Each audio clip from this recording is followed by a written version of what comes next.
President of the Wisconsin Education Association Council. And I am delighted to be here with all of my closest friends. With me today on stage, I have NEA President Dennis Van Rokel.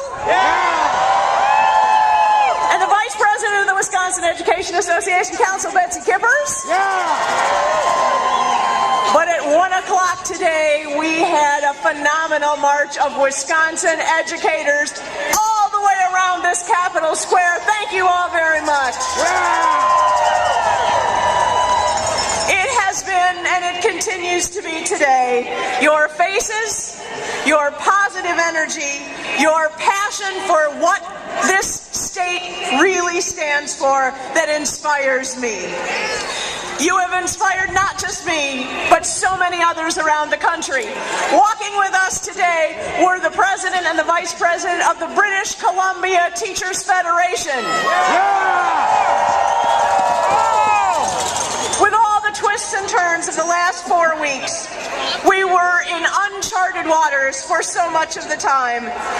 We might not have been sure of what the end would be, but we would not and we will not go away. And here we are, shoulder to shoulder, another Saturday, here at the Capitol, in the cold Wisconsin weather. But we are united, and we are Wisconsin.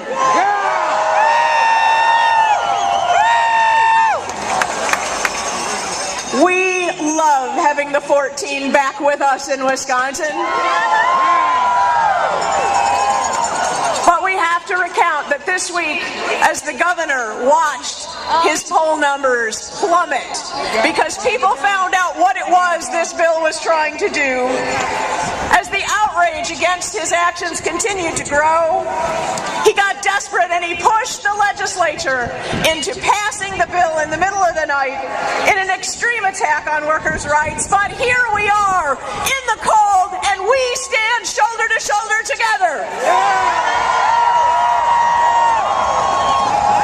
We know the impact of this legislation will be damaging to schools, to our hospitals, to our hometowns, but most personally to the working families of our state.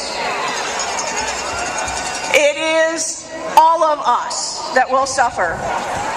We may be out in the cold right now, but we remain united, and we are Wisconsin.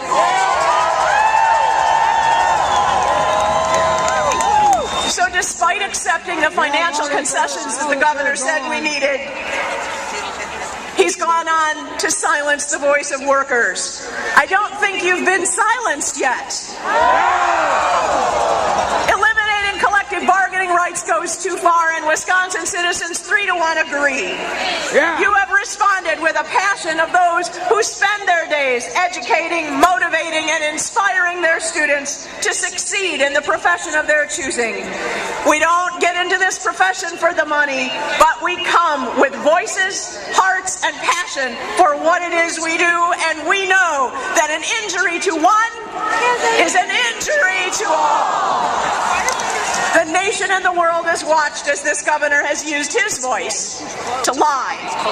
He lied to the public about his motives in proposing this legislation. It wasn't about economics, it was about stripping worker rights. It was about funding a corporate privatized agenda that doesn't match the tradition nor the vision of the state that most Wisconsinites hold.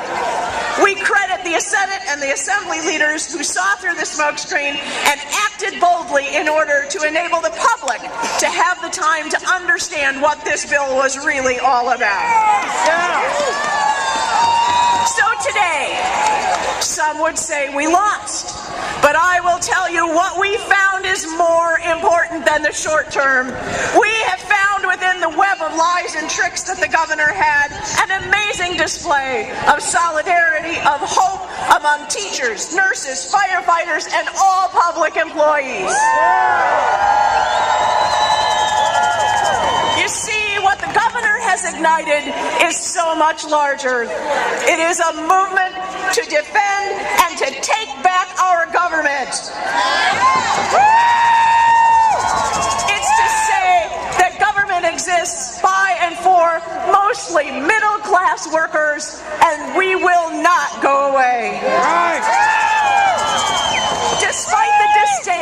that the governor and the legislature seem to have for unions, they've done one heck of an organizing job. Here we are.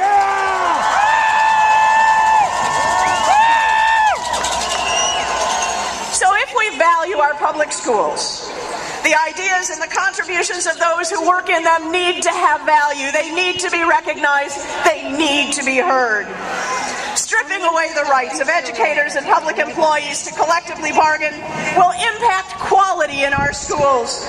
Class sizes, curriculum changes, and the learning environment to be determined by the legislature and Governor Walker? That's pretty scary. But our educators will continue to support our students, our schools, and our communities, and we will be heard. Our commitment to maintaining quality public education is stronger than ever. This budget that attacks the middle class will not go forward without a fight. Look at you. You can do this. A budget that caters to out-of-state billionaires and corporate interests is not what Wisconsin working families need or want. The challenges we face are significant. They are unprecedented, but look how far we have come. Hundreds of thousands of Wisconsinites are joined by voices around the country and around the world who are with us either in body or in spirit.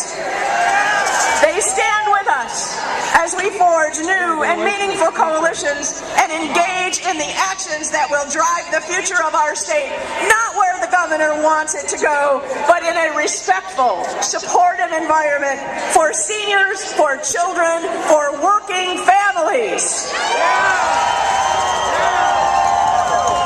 It is not just in your numbers here, but in the actions around the state that you inspire me, you inspire the world and the nation. Wisconsin's voice is strong.